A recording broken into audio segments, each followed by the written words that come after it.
Hello and welcome. You're watching Next IAS. My name is Titiksha Pandey and today we are going to talk about eSamudra platform that has been recently launched. तो eSamudra launch किया गया है as India accelerates towards digital transformation of maritime governance. चलिए let's quickly deep dive कि eSamudra platform क्या है और recent developments क्या हुए हैं. सबसे पहले यूनियन मिनिस्टर जो हैं पोर्ट्स, शिपिंग एंड वाटरवेज के, उन्होंने रिसेंटली इनॉग्रेट किया eSamudra प्लेटफॉर्म को. साथ ही डेवलप किया इसको as a comprehensive digital governance platform for India's maritime sector. India के मैरीटाइम सेक्टर के लिए डिजिटल गवर्नेंस प्लेटफॉर्म की तरह इसको यूज करा जाएगा. इसका जो एम है वो क्या है? मैरीटाइम गवर्नेंस को सिंपल बनाना, ट्रांसपेरेंट बनाना, एफिशिएंट बनाना और स्टेक होल्डर सेंट्रिक बनाना.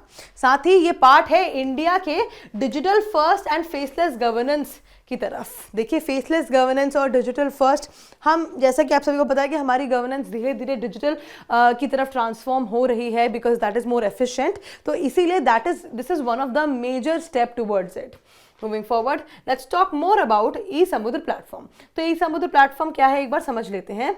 सबसे पहले initiative of directorate general of shipping DGS. ये DGS का एक इनिशिएटिव है जो कि प्रोवाइड करता है a single digital window for maritime services. तो सारी मैरीटाइम सर्विसेज के लिए एक सिंगल डिजिटल विंडो होगी. साथ ही ये this bring together services for किस किस के लिए सर्विसेज लाता है साथ में एक प्लेटफॉर्म पे? सीफारर्स के लिए, शिपिंग कंपनीज के लिए, पोर्ट्स के लिए और अदर मैरीटाइम स्टेक होल्डर्स के लिए भी. साथ ही ये end to end digital workflows को मैरीटाइम एडमिनिस्ट्रेशन के लिए मेंटेन करके रखता है और ये इंक्लूड करता है online payments, real time tracking, digitally issued certificates, automate करता है एडमिनिस्ट्रेटिव प्रोसेस को और स्ट्रेंथन करता है कंप्लायंस मॉनिटरिंग को भी, कि देखा जाए कि मॉनिटर किया जाए कि जो चीज़ें हो रही हैं वो कितनी इंप्लीमेंट हो रही हैं और कितनी कंप्लायंस हो रहा है उस सब चीज़ों का. Moving forward, let's talk about who can use it. की फीचर्स, कौन कौन इसको यूज कर सकता है? तो की स्टेक होल्डर्स, जैसे कि मैंने आपको बताया, सीफारर्स हैं, शिपिंग कंपनीज हैं, ship owners, operators, maritime training institutions भी हैं. साथ ही बात करते हैं इसके की फीचर्स की. सिंगल विंडो डिजिटल एक्सेस में आपको मिलेगा. ऑनलाइन एप्लीकेशंस एंड पेमेंट्स आप इसमें कर सकते हैं. डिजिटल सर्टिफिकेट्स आप इसमें जनरेट कर सकते हैं. Real time monitoring, application status tracking ये देख सकते हैं आप. ऑटोमेटेड एडमिनिस्ट्रेटिव प्रोसेस इसमें होगी. इनहैंस करेंगे कंप्लायंस मॉनिटरिंग को. सपोर्ट करता है ये safety, security, welfare of seafarers. Shift from physical office based to integrated digital ecosystem.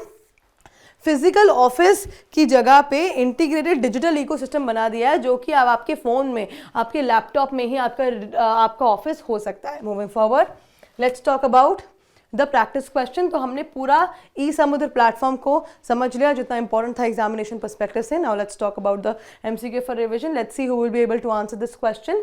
Consider the following statements about eSamudra platform. Number 1, it is an initiative of Directorate General of Shipping. Number 2, it aims to provide maritime services through a single digital window. Number 3, it is exclusively meant for Indian seafarers. तो कौन सी statement, which of the statement above are correct? A, 1 and 2 only. B, 2 and 3 only. C, 1 and 3 only. D, 1, 2 and 3 all are correct. Now do let me know whichever option you feel is the right one, A, B, C or D, in the comment section below. And that is it for today. I will see you in another deep dive video. Until then, bye bye, take care.